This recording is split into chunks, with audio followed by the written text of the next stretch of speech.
Hello students, आज हम discuss करेंगे structure of chromosome, cell cycle, cell division, इसके बारे में, जो कि आईसीएसई 10th का एक बहुत इम्पॉर्टेंट टॉपिक है. So stay tuned and let's get started. So first हम देखेंगे व्हाट इज क्रोमोसोम.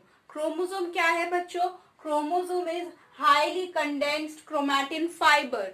आप लोगों को पता है क्रोमैटिन फाइबर क्या है? Chromatin fibre is the thread like structure जो न्यूक्लियस के अंदर होता है. ओके, सो यही थ्रेड लाइक स्ट्रक्चर जब कंडेंस हो जाता है देन हम उसको क्या बोलते हैं? Chromosome. So chromatin is thread like structure and जब वो बहुत ज्यादा कंडेंसेशन के बाद एक ऐसा रॉड लाइक स्ट्रक्चर बन जाता है, we call it chromosome. Then देख लेते हैं who discovered it. Discovery of chromosome, किसने इसको डिस्कवर किया था? So it was first discovered by Walter Flemming. And कहाँ पे डिस्कवर किया था? It was discovered in the salamander cell. Salamander के सेल पे it was discovered. Okay, moving on to next, structure. So chromosome का structure कैसा होता है? क्रोमोसोम का स्ट्रक्चर कैसा होता है? इसके स्ट्रक्चर में दो पार्ट्स हैं. एक है क्रोमैटिड्स.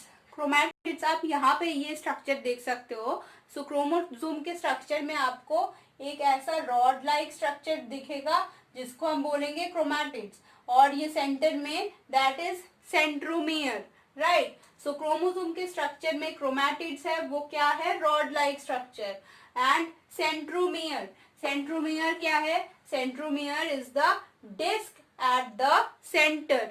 जो डिस्क लाइक स्ट्रक्चर से क्रोमैटिड्स अटैच रहेगी, जैसे यहाँ पे सेंटर में सेंट्रोमियर है एंड देन उससे क्या अटैच्ड है? क्रोमैटिड. तो this is called as centromere, जहां पे क्रोमैटिड्स अटैच रहेगी. As well as centromere plays a very important role during cell division, because जो अपना स्पिंडल फॉर्मेशन होता है, आप लोग बाद में देखोगे, मैं जब डिस्कस करूंगी स्पिंडल क्या है, सेल डिवीजन क्या है, उसमें आप देखोगे सेल डिवीजन के डिस्कस करते टाइम, तो स्पिंडल के साथ अटैचमेंट करने में हेल्प करता है. तो acts as point of attachment for spindle fibres. Spindle fibres को अटैच करता है centromere. So structure of chromosome में हमने देख लिया क्रोमैटिड एंड सेंट्रोमियर. नेक्स्ट देखते हैं क्रोमैटिन. तो क्रोमैटिन जो पहले बताया था क्या है? It's a thread like structure. कैसा होता है? थ्रेड के जैसे थ्रेड लाइक स्ट्रक्चर है और फिर वो कॉइल्ड हो जाता है. बहुत ज्यादा कॉइलिंग एंड सुपर कॉइलिंग होता है उसमें. तो it's a thread like structure. Now इसके कंपोनेंट्स या स्ट्रक्चर में क्या क्या होता है? इसके कंपोनेंट्स है DNA. DNA which is deoxy ribo nucleic acid.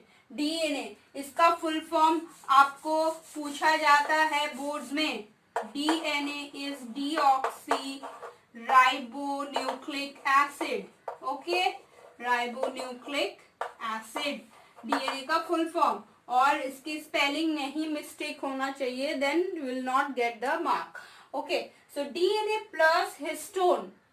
DNA is the nucleotide.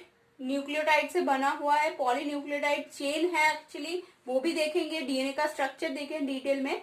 So DNA plus histone protein, ये दो चीजें मिलके बनाती है क्रोमैटिन. क्रोमैटिन का स्ट्रक्चर अगर हम थोड़ा सा देख ले तो क्रोमैटिन के स्ट्रक्चर में कैसा होता है, यहाँ पे आप देखो. Suppose this is the DNA and then ये है हिस्टोन प्रोटीन. तो एक beads on a string like structure बन जाता है. हिस्टोन प्रोटीन को डीएनए ऐसे कॉइल करके रहती है. सो ऐसे कॉइलिंग होता है. और ये ऐसा स्ट्रक्चर क्यों है? दैट इज उसको कंडेंस करने के लिए. क्रोमैटिन फाइबर नहीं तो बहुत लंबा डीएनए का थ्रेड होगा, उसको कंडेंस करने के लिए एक छोटा सा स्पेस है अपना न्यूक्लियस. सेल ही हम नहीं देख सकते तो न्यूक्लियस उसमें कितना छोटा है, उसके अंदर है दिस डीएनए. तो उसको कॉइल करके छोटा करने के लिए ऐसा अरेंजमेंट है. ओके, सो हिस्टोन प्रोटीन प्लस डीएनए को एक नाम है, उसके लिए इंपॉर्टेंट टर्म है और ये पूछा जाता है, that is called as nucleosome. Histone protein plus DNA is called as nucleosome. And nucleosome क्या है? एक्चुअली यूनिट है फिर क्रोमैटिन फाइबर का. और एक क्रोमैटिन फाइबर में कितने न्यूक्लियोसोम होंगे बच्चों? एक क्रोमैटिन फाइबर में मिलियंस ऑफ न्यूक्लियोसोम हमको देखने को मिलेगा. Right? Okay, so moving on to next topic, that is structure of DNA. DNA का स्ट्रक्चर देख लेंगे डिटेल में. ओके, सो अब हम देखेंगे structure of DNA. And the structure of DNA was discovered by two scientists, Watson and Crick. So the structure of DNA was discovered by Watson and Crick, and their discovery was based on okay. So now we'll discuss about the structure of DNA, and the structure of DNA was discovered by two scientists, Watson and Crick. And this Watson and Crick discovered the structure of DNA based on the work of Franklin Rosalind, जिन्होंने x ray diffraction करा था DNA का. उस data के basis पे Watson and Crick ने ये structure of DNA को फर्स्ट डिस्कवर किया था और they got Nobel prize for that. Okay, so देख लेते हैं स्ट्रक्चर ऑफ डीएनए. अच्छे से समझना, it's a very important topic. Right? चलो, सो डीएनए क्या है? मैक्रोमोलिक्यूल है. डीएनए क्या है? मैक्रोमोलिक्यूल. मैक्रोमोलिक्यूल मतलब एक बहुत बड़ा सा मॉलिक्यूल है, बहुत चीजें है उसमें, उसके अंदर, तो एक बहुत बड़ा सा मैक्रोमोलिक्यूल है. देन डीएनए के स्ट्रक्चर में two complementary strand forms double helix. DNA कैसा है? हम बोलते हैं डबल हेलिक्स. डबल हेलिक्स का मतलब है यहाँ पे डीएनए के जो दो स्ट्रैंड्स है वो आपस में कैसा बोला हमने? कॉम्प्लीमेंट्री है, कॉम्प्लीमेंट्री स्ट्रैंड है, और then they coil with each other and form double helix. ठीक है? चलो, पॉलीन्यूक्लियोटाइड चेन. डीएनए क्या है? एक्चुअल में DNA is a polynucleotide chain है. पॉलीन्यूक्लियोटाइड चेन मतलब उसके स्ट्रक्चर में बहुत सारा न्यूक्लियोटाइड होता है. न्यूक्लियोटाइड्स आपस में बहुत सारा अटैच होके जो चेन बनाता है उसी को हम पॉलीन्यूक्लियोटाइड चेन बोलते हैं. नेक्स्ट, न्यूक्लियोटाइड फिर क्या है? Nucleotide is composed of sugar, nitrogenous base and phosphate. So nucleotide is composed of sugar, pentose sugar, then nitrogenous base and phosphate. ये तीन मिलके जो फॉर्म करता है nucleotide. Now there is one more thing, sugar and nitrogenous base only is called as nucleoside. So we can say nucleoside plus phosphate gives nucleotide. Okay, next is nitrogenous base. तो nitrogenous base जो है DNA में दो type के हो सकते हैं. DNA में टू टाइप्स के नाइट्रोजिनस बेसिस है. First is purine and then pyrimidine. Purine and pyrimidine. Purine है डबल रिंग स्ट्रक्चर. प्यूरिन के स्ट्रक्चर में दो रिंग्स है, डबल रिंग. और pyrimidine is single ring structure. ठीक है? पिरिमिडाइन कैसा है? Single ring. डबल रिंग ये जो प्यूरिन है उसका एग्जाम्पल अब देख लेते हैं, एडेनाइन एंड गुआनाइन. यही दो है प्यूरिन, एडेनाइन एंड गुआनाइन, जिसको हम एक्चुअली ऐसे दिखाते हैं, ए एंड जी ऐसे डिनोट करते हैं. एंड पिरिमिडाइन साइटोसाइन जिसको सी से डिनोट करते हैं, थायामाइन जिसको टी से, एंड यूरासिल जिसको यू से डिनोट करते हैं. अभी डीएनए में cytosine and thiamine, only cytosine and thiamine is present. In case of RNA, instead of thiamine, they will have uracil. So हम लोग ऐसे लिख सकते हैं thiamine slash uracil. या तो thiamine होगा that is DNA में, और RNA है तो साइटोसाइन के साथ uracil होगा. अभी ये जो डबल हेलिकल स्ट्रक्चर है, दो स्ट्रैंड है डीएनए के, वो आपस में जो अटैच्ड है, ये अटैच्ड क्यों है? Because there is some bonds between the nitrogenous जो बेसिस है, उनके बीच में कुछ ऐसे बॉन्ड्स फॉर्म करते हैं जो अटैचमेंट में हेल्प करते हैं, अटैच करके रखते हैं। तो बॉन्ड्स क्या क्या है? One is between this adenine and thiamine, AT, always adenine will bond with thiamine, और किसी के साथ बॉन्ड फॉर्म नहीं करेगा। adenine will form with thiamine, bond form करेगा। and then guanine with cytosine, और AT जो डबल जो बॉन्ड फॉर्म करेगा that is double bond, and GC जो बॉन्ड फॉर्म होगा दैट इज ट्रिपल बॉन्ड। और ये किस तरह का बॉन्ड है? हाइड्रोजन बॉन्ड्स है दोनों ही, AT के बीच में भी हाइड्रोजन बॉन्ड एंड GC के बीच में भी हाइड्रोजन बॉन्ड्स है। सो that is the structure of DNA. हमने बहुत क्विक इसका डिस्कशन किया, आप एक बार इसका नोट कर लो, then will move to next topic. Okay, next हम देखेंगे formation of new DNA. New DNA किस प्रोसेस से फॉर्मेशन होती है? न्यू डीएनए प्रोसेस जिस प्रोसेस से फॉर्म होती है that is called as replication. तो ये सब आपको एमसीक्यूज में आ सकती है, 1 मार्कर क्वेश्चन में आ सकता है। Formation of new DNA is through replication. Now थोड़ा सा रेप्लिकेशन प्रोसेस का देख लेते हैं कैसे होता है। तो दिस इज द डीएनए, ठीक है, और रेप्लिकेशन मतलब इससे नया डीएनए फॉर्म होगा, new DNA will be formed. Then this DNA will unwind, ये जो डीएनए है जो आपस में ऐसे कॉइल्ड है वो क्या होगा? अनवाइंड हो जाएगा, खुल जाएगा, एंड खुलने के बाद इसके अंदर के जो बॉन्ड्स है वो भी ब्रेक हो जाएंगे। ब्रेक होने के बाद there will be formation of new strands, जिसको N से दिखाया है, new strands, and these are the old strand. Then धीरे धीरे जब पूरे डीएनए का कॉपी बन जाएगा, after that it will split, पूरा डीएनए स्प्लिट हो जाएगा, and old and new strands will then coil and reform the new DNA. तो that is the replication. Next आते हैं genes. What are genes? Jeans क्या है? तो जीन्स है स्पेसिफिक सीक्वेंसेस। ये क्वेश्चन आता है, जीन्स क्या है? Definition, specific sequences of nucleotides. Nucleotides का एक स्पेसिफिक सीक्वेंस है ऑन अ क्रोमोसोम। तो एक क्रोमोसोम में एक न्यूक्लियोटाइड का स्पेसिफिक सीक्वेंस है। क्या करता है वो? दैट एनकोड पर्टिकुलर प्रोटीन, एक पर्टिकुलर प्रोटीन को ये एनकोड करता है, मतलब इसके अंदर इसका कोड रहता है, प्रोटीन को सिंथेसाइज करने का कोड रहता है। Then which express in the form of a particular character. ये प्रोटीन क्या करता है? एक पर्टिकुलर कैरेक्टर को शो करेगा, हमारे बॉडी में कोई भी एक पर्टिकुलर कैरेक्टर को शो करेगा। जैसे एग्जाम्पल पर्टिकुलर कैरेक्टर है hair colour, eye colour, height, skin colour. तो ये सब जीन से रेगुलेटेड है, आप लोग जानते हो। तो ये जीन्स कहाँ पे होती है? क्रोमोसोम्स में। तो और एक बार देख लेते हैं, sequence, specific sequences of nucleotides on a chromosome that encode particular protein which express in the form of a particular character is called as gene.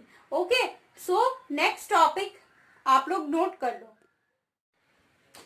अभी हम जो टॉपिक देखेंगे सेल डिवीजन के टाइप्स के बारे में, ठीक है। तो सेल डिवीजन कितने टाइप का है? सेल डिवीजन 2 टाइप के होते हैं।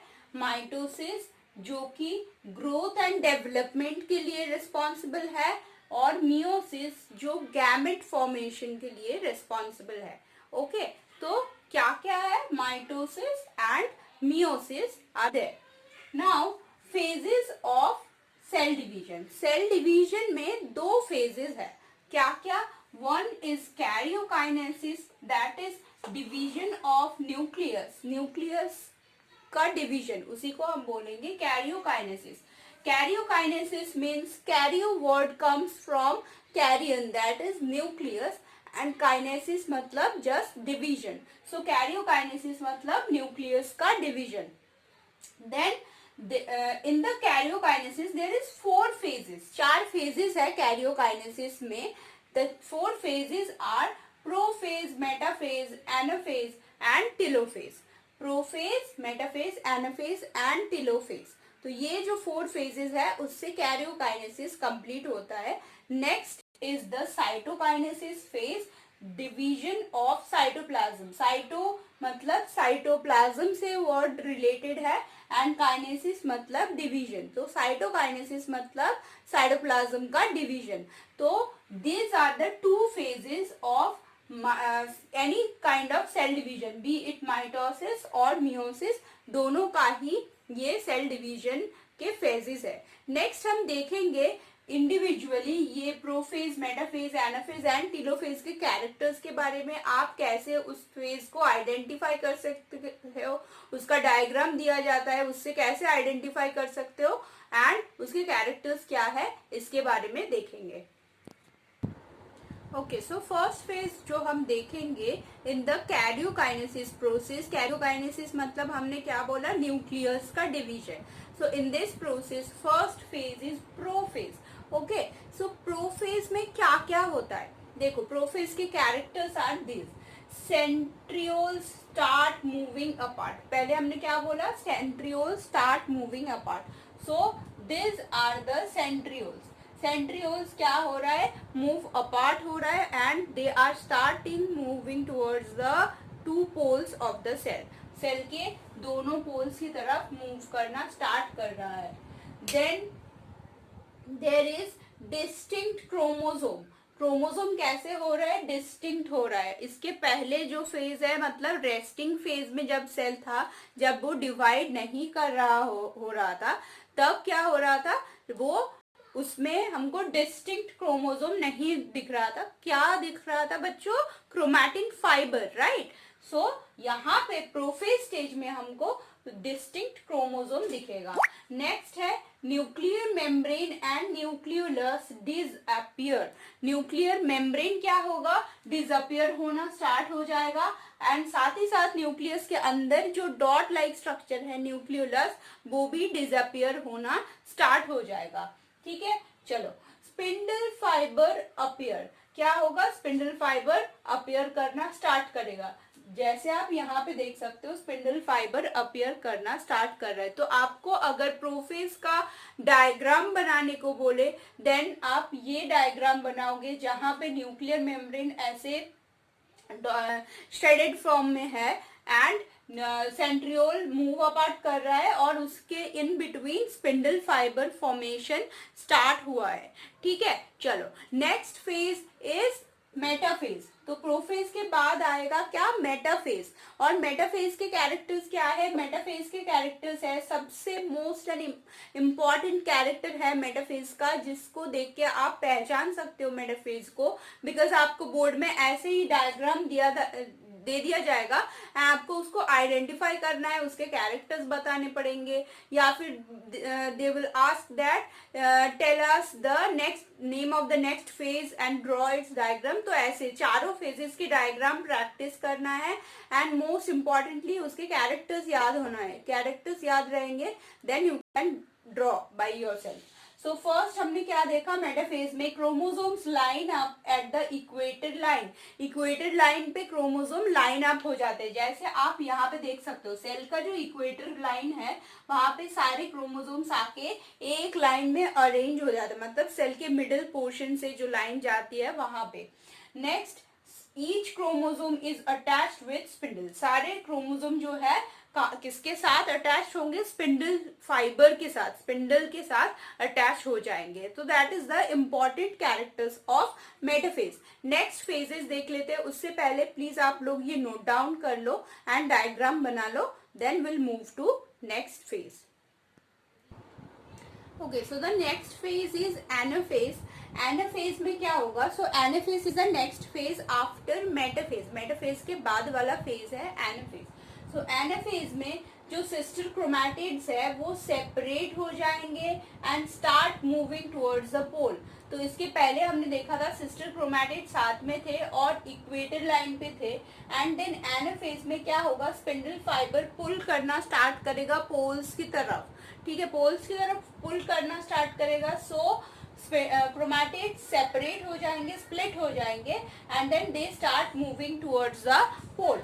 Okay, next is a furrow formation start at the middle in the animal cell. Animal cell के मिडल में क्या होगा, हमको क्या दिखेगा, एक फरो फॉर्मेशन होगा, बट ये प्लांट सेल में नहीं दिखेगा। फरो फॉर्मेशन सिर्फ एनिमल सेल में हमको ऑब्जर्व करने को मिलेगा।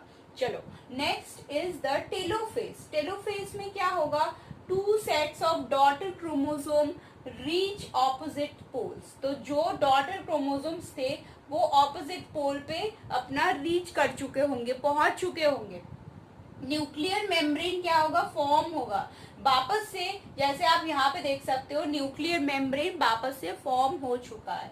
Then nucleoli reappear. न्यूक्लियस के अंदर जो न्यूक्लियोलस है, न्यूक्लियोलस को हम प्लूरल में न्यूक्लियोलाई बोलते हैं, तो न्यूक्लियोलाई भी रीअपियर हो चुका होगा।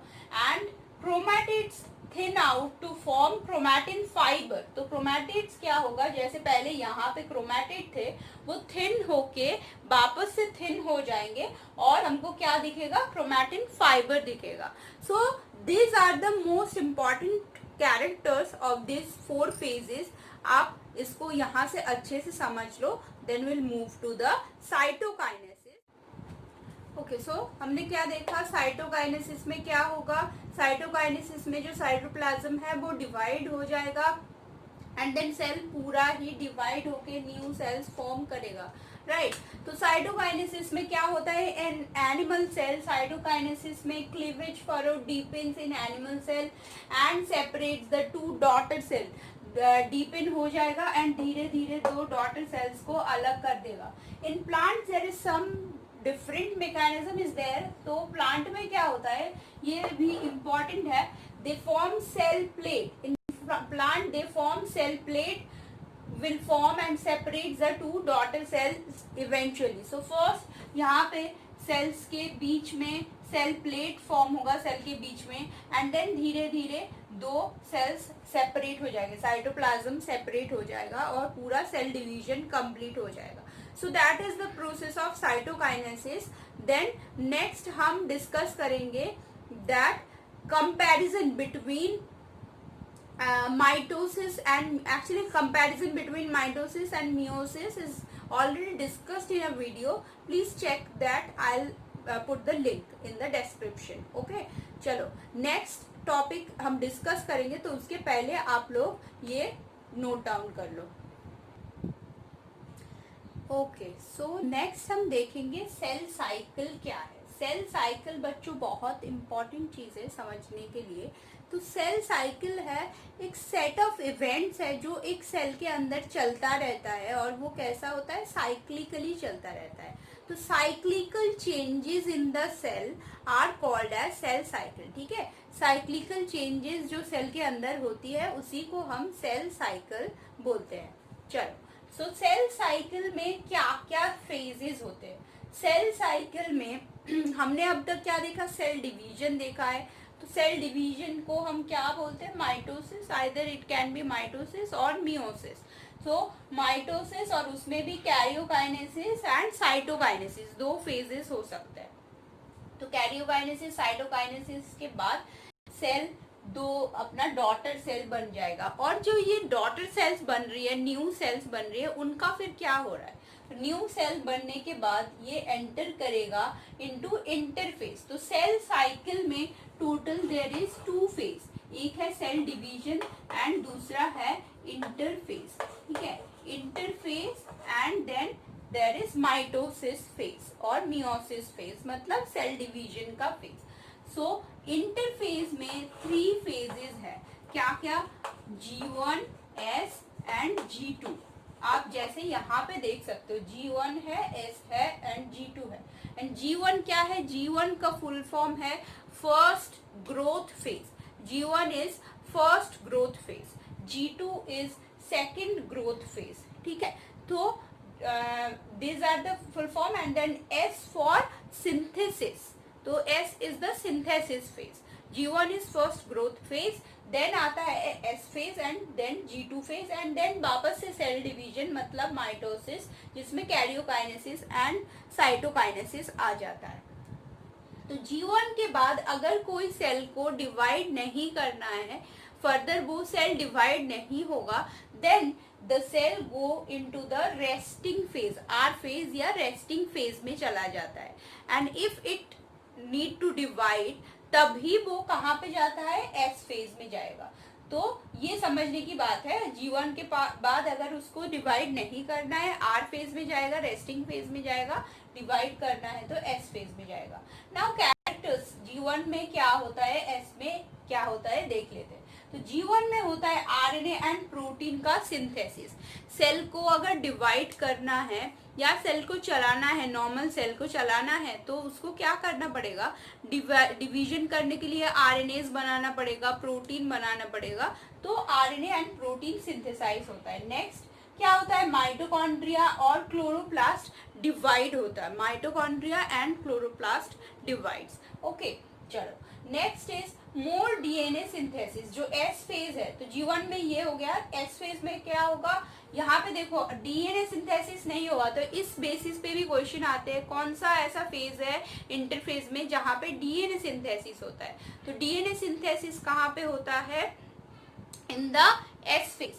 मोर DNA synthesis, then chromosomes duplicates but attached. DNA synthesis होता है, क्रोमोसोम क्या होता है, डुप्लीकेट हो जाता है, बट वो अटैच्ड रहती है, सेपरेट नहीं होता। Next phase is second growth phase और G2 फेज। यहाँ पे मोर आरएनए एंड प्रोटीन सिंथेसिस, तो और भी आरएनए और प्रोटीन जो भी सेल के लिए नेसेसरी है वो सिंथेसिस हो जाता है, ठीक है। ओके, चलो, तो this are the phases of cell cycle, और इसको अच्छे से समझ लो बच्चों। एंड देन आप इससे MCQs आते हैं या फिर 1 मार्कर क्वेश्चन आते हैं, जैसे नेम दिस फेज, जहाँ पे मोर डीएनए सिंथेसिस या फिर क्रोमोसोम्स डबल होती है बट दिस नॉट सेपरेट, तो ऐसे पूछा जाता है, तो आपको नाम बताना होता है।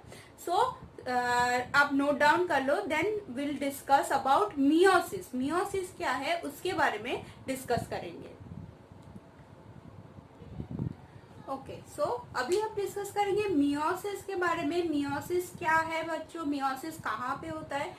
Meiosis occurs in the sex cells, मतलब मियोसिस इज गैमेट्स और गोनड्स में होता है, और गैमेट्स या सेक्स सेल्स को प्रोड्यूस करने में हेल्प करता है। So gametes and sex cells are produced through meiosis. Meiosis के थ्रू गैमेट्स और सेक्स सेल्स है प्रोड्यूस होता है। और क्या, chromosome number is reduced and become half. Meiosis cell division में क्या होता है, क्रोमोसोम नंबर हाफ हो जाता है या रिड्यूस हो जाता है। जो पेरेंट सेल का क्रोमोसोम नंबर है उससे डॉटर सेल का क्रोमोसोम नंबर हाफ हो जाता है, रिड्यूस हो जाता है, ठीक है। तो इसको इसीलिए रिडक्शनल डिवीजन भी बोलते हैं। Then parent cell is diploid, तो मियोसिस में पेरेंट सेल जो है उसका क्रोमोसोम नंबर को हम डिप्लॉयड बोलते हैं, जिसको हम एक्सप्रेस करते हैं 2n से। जैसे in human being parent cell का क्रोमोसोम नंबर होता है 46 and daughter cell is haploid. कैसा हो जाता है वो, हैप्लॉइड। जैसे पेरेंट सेल में अगर 2n से डिनोट करते हैं डिप्लॉइड को, हैप्लॉइड को n से डिनोट करते हैं। तो हैप्लॉइड मतलब जैसे ह्यूमन बीइंग्स में गैमेट्स में क्रोमोसोम नंबर हाफ हो जाता है, 46 का हाफ 23 बन जाता है, ठीक है। तो मियोसिस के बारे में आपको इतने ही कैरेक्टर्स है। मियोसिस के फेजेस आप लोगों को सिलेबस में नहीं है, सो दैट्स इट। नेक्स्ट है सिग्निफिकेंस। क्या है मियोसिस का जो सिग्निफिकेंस है वो बहुत इंपॉर्टेंट है। देखो, chromosome number is half, already जानते हो आप लोग, क्रोमोसोम नंबर हाफ हो जाता है। Then mixing up of gene, meiosis में क्या होता है, जीन्स का मिक्सिंग होता है। और कैसे, 2 टाइप का मिक्सिंग हो सकता है, एक है maternal and paternal chromosomes mixed up होता है, जब गैमेट फॉर्मेशन होता है, then maternal and paternal genes mix up हो जाती है। और क्या, crossing over, exchange of genetic material between chromosomes. तो क्रॉसिंग ओवर होता है, ये भी काफी इंपॉर्टेंट है, ये पूछते हैं। क्रॉसिंग ओवर क्या है? Crossing over is exchange of genetic material between chromosomes, that is crossing over. तो क्रॉसिंग ओवर होता है, मैटरनल और पैटर्नल क्रोमोसोम्स जब साथ में अटैच होते हैं एंड देन स्प्लिट होता है, सेपरेट होता है, देन क्रॉसिंग ओवर होता है। And due to this crossing over की वजह से वहां पे क्या हो जाता है, जेनेटिक रिकॉम्बिनेशन हमको देखने को मिलता है। जेनेटिकली वो रिकॉम्बाइन होके एक सेक्स सेल और गैमेट में वो क्रोमोसोम्स आते हैं। सो दैट हमारा अगर एक पेरेंट सेल है, उससे जब वो सेक्स सेल फॉर्म होगा तो उसमें मिक्सिंग ऑफ क्रोमोसोम हो जाता है और इवोल्यूशनरी ये बहुत एडवांटेजेस होता है। ठीक है, तो ये हो गया मियोसिस के सिग्निफिकेंस, और इसके साथ ही साथ हमारा ये चैप्टर कंप्लीट हो गया। अच्छे से यहाँ से आप लोग रीड करो बच्चों। If there is any doubt, any question जो भी आपको मिला है, अपने कहीं पे भी आपने देखा है आपको नहीं सॉल्व हो रहा, you can post it, I will answer that. Okay, so thank you, thanks for watching.